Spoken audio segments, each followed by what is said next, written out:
आज है होलिका दहन का त्योहार, साथ ही फाल्गुन के रंगारंग उत्सव का आगाज। आज होलिका दहन के साथ ही मन के विकारों को भी स्वाहा करने की रात है, क्योंकि यह है मनोकामना पूर्ति की खास रात। आपके कष्टों को दूर करने की दिव्य तिथि है होलिका दहन। होली से पहले होलिका दहन बाधा मुक्ति की विशेष तिथि मानी गई है, क्योंकि माना जाता है कि होलिका की अग्नि आपको समस्याओं से छुटकारा दिला सकती है। तो होलिका दहन के दिन किन समस्याओं से मिलती है मुक्ति, आज कैसे करनी है होलिका की पूजा, चलिए आइए जानते हैं। बहुत शुभकारी होती है होलिका दहन की ये तपन, जिसमें जलकर खाक हो जाएंगी चिंता दुखों की जलन। होलिका दहन पर पूर्वा फाल्गुनी नक्षत्र और अभिजीत मुहूर्त का संयोग। शुभ योग में कीजिए श्री हरि की उपासना और महाप्रयोग।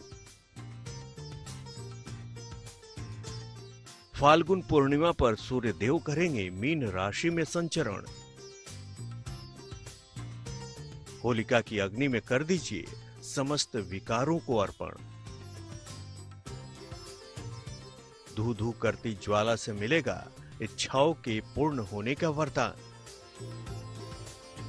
महाफलदायी है अग्नि का पूजन, जो करेगी सर्व कल्याण। होलिका दहन बुराइयों का समन करना और अच्छाइयों को प्राप्त करना, बुराइयों को नष्ट करने के लिए होलिका दहन किया जाता है। पूर्व कथाओं के अनुसार जो हिरण्यकश्यप थे, उनका पुत्र भक्त प्रहलाद था, जो बहुत ही भगवान का भक्त, अनन्य भक्त था।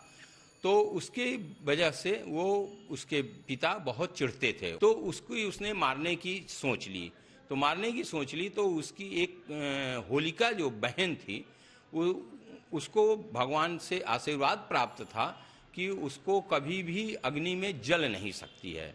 तो हिरण्यकश्यप ने सोचा कि इससे अच्छा कोई उपाय नहीं है कि इसको होलिका के साथ इसको होलिका के दिन जला दिया जाए। तो उस दिन होलिका में उसको बैठा करके जलाया गया, और भगवान की भक्ति में की वजह से वो बच गया, वो जलकर राख हो गई।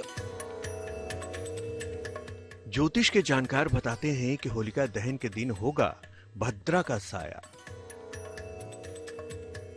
तो किस शुभ मुहूर्त में जलाएं होली, कब उड़ाएं रंग और गुलाल, पहले ये जान लेते हैं।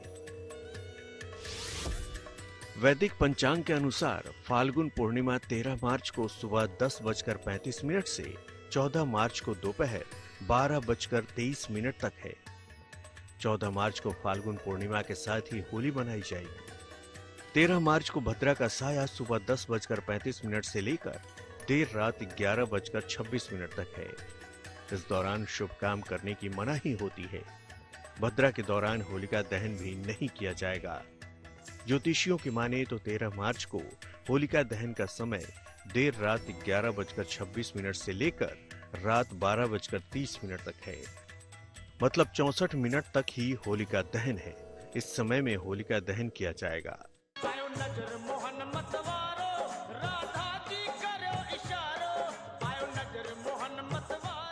रंग, अबीर, गुलाल, होली का नाम सुनते ही आंखों के सामने रंगों से सराबोर ऐसा ही नजारा आता है। देखा जाए तो होली तो असल में होलिका दहन का उत्सव है।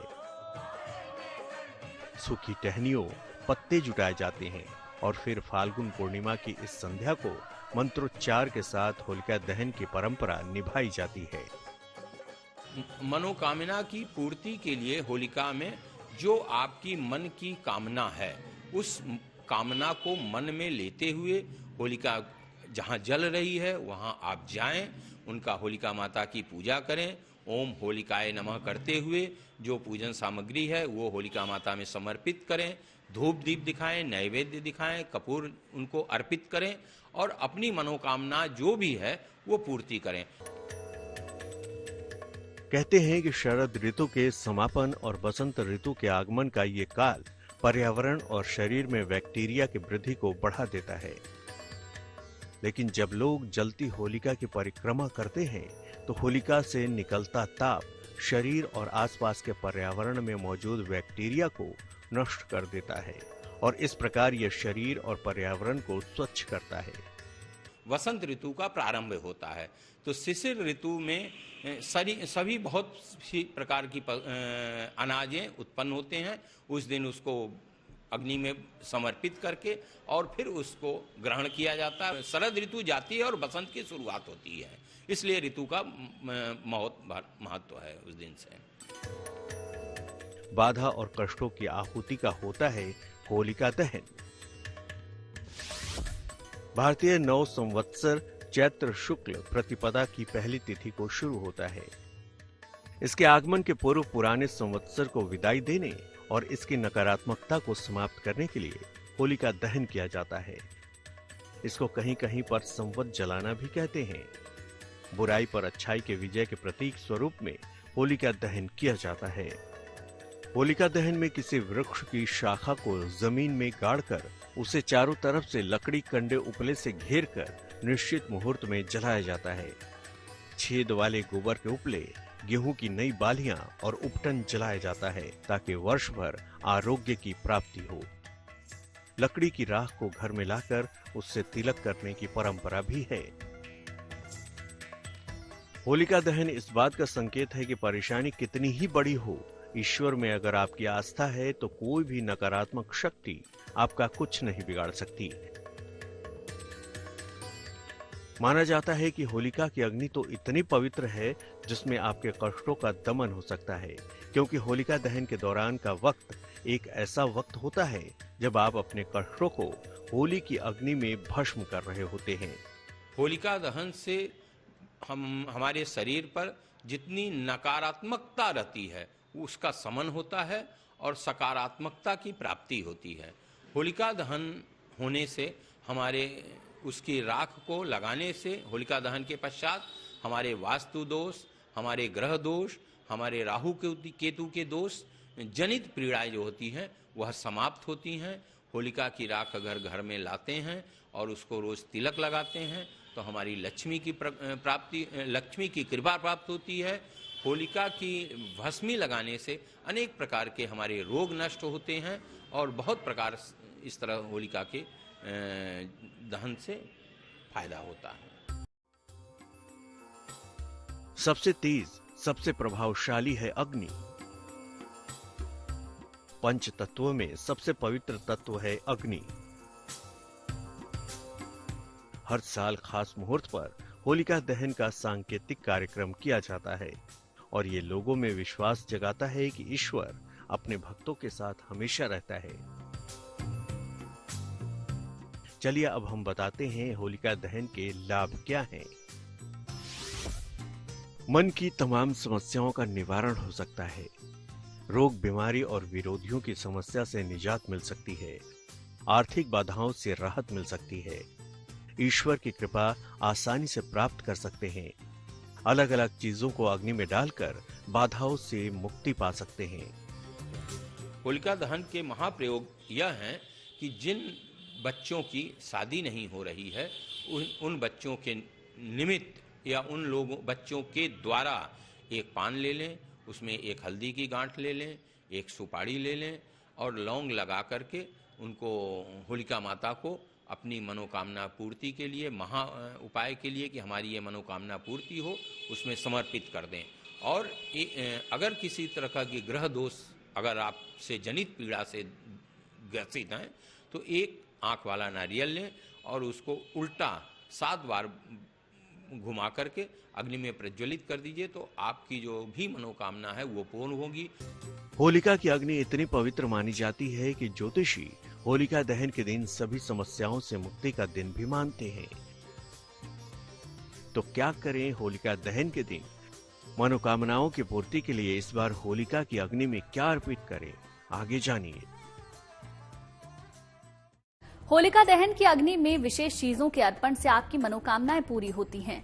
ज्योतिषी बताते हैं कि होलिका की अग्नि आपको वरदान देती है, इसीलिए इस दिन किए गए प्रयोग आपकी कामनाओं की पूर्ति करते हैं। तो आज किस चीज को अर्पित करने से होगा महालाभ? होलिका की अग्नि से जुड़ा महाप्रयोग कौन सा होगा जिससे आपकी इच्छाएं पूरी हो सकती हैं? देखिए। होलिका दहन के दौरान खास वस्तुओं को अर्पित करके खास लाभ उठा सकते हैं। होली की अग्नि की पवित्रता को लेकर यह भी कहा जाता है कि इस दिन अलग अलग समस्याओं को दूर करने के लिए खास माना जाता है। होली की अग्नि की पवित्रता को लेकर यह भी कहा जाता है कि इस दिन अलग अलग समस्याओं को दूर किया जा सकता है। ज्योतिषी कहते हैं कि होलिका की अग्नि में आपके कष्ट भी जलकर भस्म हो जाएंगे। और एक सबसे अच्छा महा उपाय यह है कि अगर आपके यहाँ धन की कमी है तो एक नारियल आप लाल कपड़े में लपेट करके और वो अपनी तिजोरी में, अपनी गुल्लक में उस दिन रखने से वो आपके धन की वृद्धि होती रहती है, बढ़ोतरी होती रहती है। होलिका दहन के दूसरे दिन उसकी भभूति लेकर के आइए, स्नान कराइए अपने जल में मिला करके, तो अनेक प्रकार के रोगों का शमन होता है। यह उपाय करने से आपकी अनेक प्रकार की विघ्न बाधाएं और ग्रहों के दोष जनित जो पीड़ा होती है उसका शमन होता है। अगर होलिका की अग्नि में कुछ विशेष वस्तुएं डाली जाएं तो लाभ होता है। चलिए हम आपको बताते हैं कि होलिका की अग्नि में आपको क्या वस्तुएं अर्पित करनी है।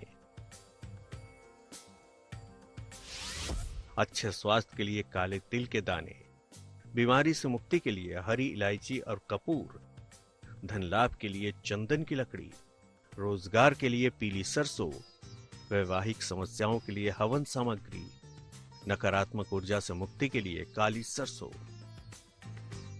होलिका पूजा और दहन में परिक्रमा भी बेहद महत्वपूर्ण मानी जाती है। कहते हैं परिक्रमा करते हुए अगर अपनी इच्छा कह दी जाए तो वो सच हो जाती है। ज्योतिष के विशेषज्ञों के अनुसार फाल्गुन पूर्णिमा पर कुछ सावधानियों का भी ध्यान रखें। होलिका दहन करते समय सर्वोत्तम पूर्णिमा तिथि होनी चाहिए, भद्रा काल नहीं होना चाहिए। उस समय होलिका दहन किया जाता है।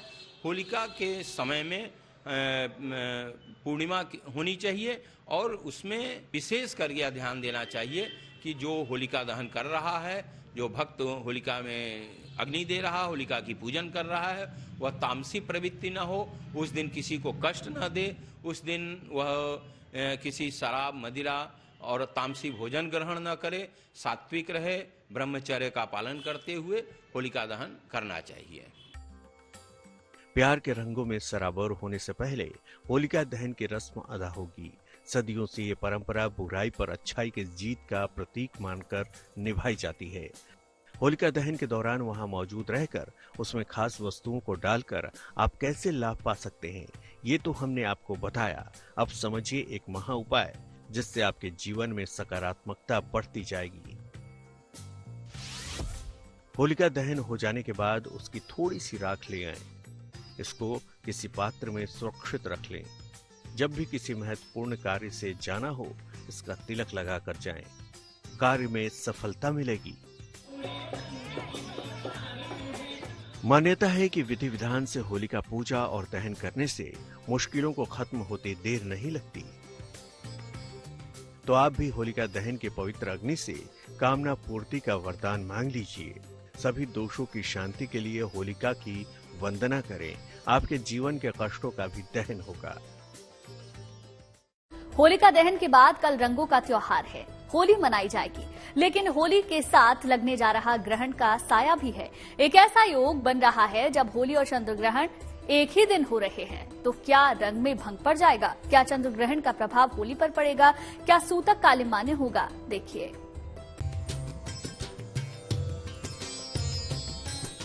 इस बार फाल्गुन पूर्णिमा के चांद पर लगने वाला है ग्रहण का साया। पूर्णिमा यानी दिव्यता का दिन। पूर्णिमा जब चंद्रमा संपूर्ण होता है, सूर्य और चंद्रमा सम सप्तक होते हैं और फाल्गुन पूर्णिमा पर ग्रहण का साया पड़ रहा है। चलिए जानते हैं कि इस चंद्र ग्रहण की अवधि क्या होने वाली है।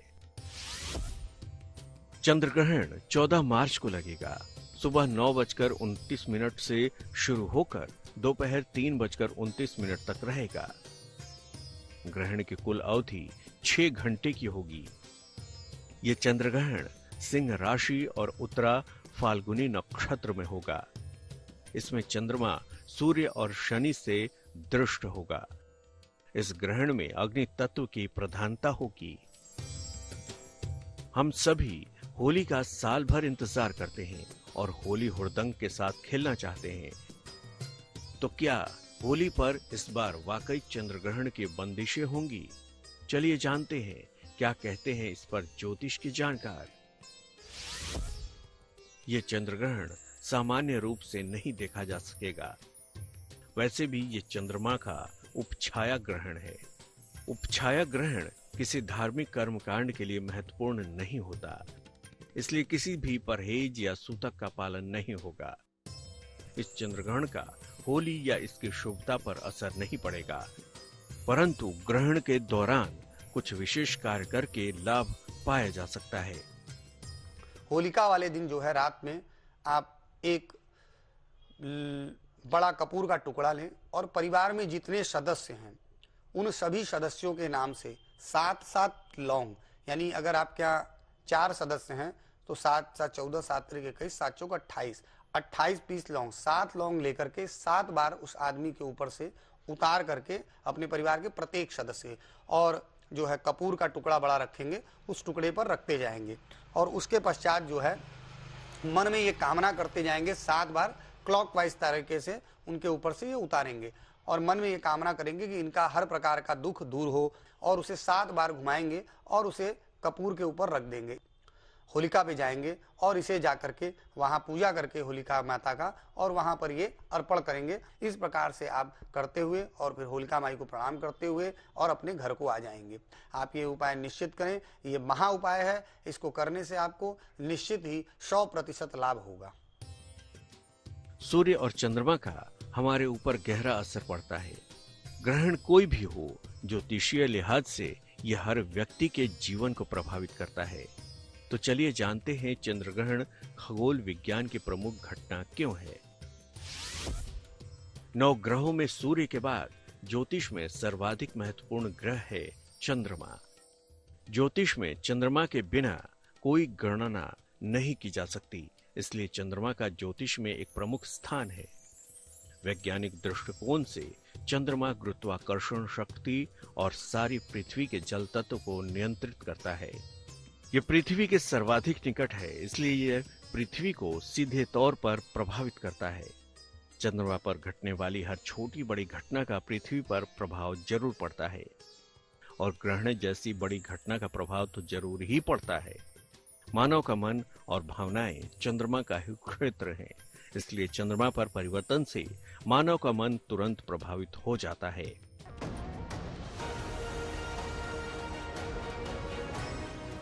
तो क्या इस चंद्र ग्रहण के दौरान आपको किसी तरह की सावधानियों का ध्यान रखना चाहिए? चलिए ये भी जान लेते हैं। यह सामान्य चंद्र ग्रहण नहीं है, ये उपछाया ग्रहण है जिसमें ग्रहण जैसा आभास होता है। इस तरह की स्थिति में किसी तरह के नियम लागू नहीं होते, कोई भी सूतक का नियम लागू नहीं होता। आप सामान्य जीवन जी सकते हैं। भोजन, विश्राम या पूजन पर कोई प्रतिबंध नहीं होगा। गर्भवती महिलाओं को भी किसी तरह की चिंता की कोई आवश्यकता नहीं है। ग्रहण कोई भी हो, यह ज्योतिषीय लिहाज से हर व्यक्ति के जीवन को प्रभावित करता है।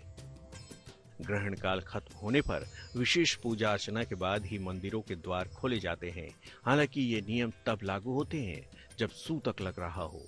हालांकि चंद्र ग्रहण का सूतक भारत में लागू नहीं हो रहा है। होली का पर्व भक्त प्रहलाद के भक्ति और भगवान द्वारा उसकी रक्षा के स्वरूप में मनाया जाता है। फाल्गुन पूर्णिमा भी ईश्वर की कृपा पाने का ही ऐसा ही दिव्य दिन है। होली पर पड़ने वाले ग्रहण के दौरान आप भी ईश्वर का भजन कीर्तन कीजिए। आप ग्रहण के बुरे प्रभावों से बचे रहेंगे। Bureau report, good news today.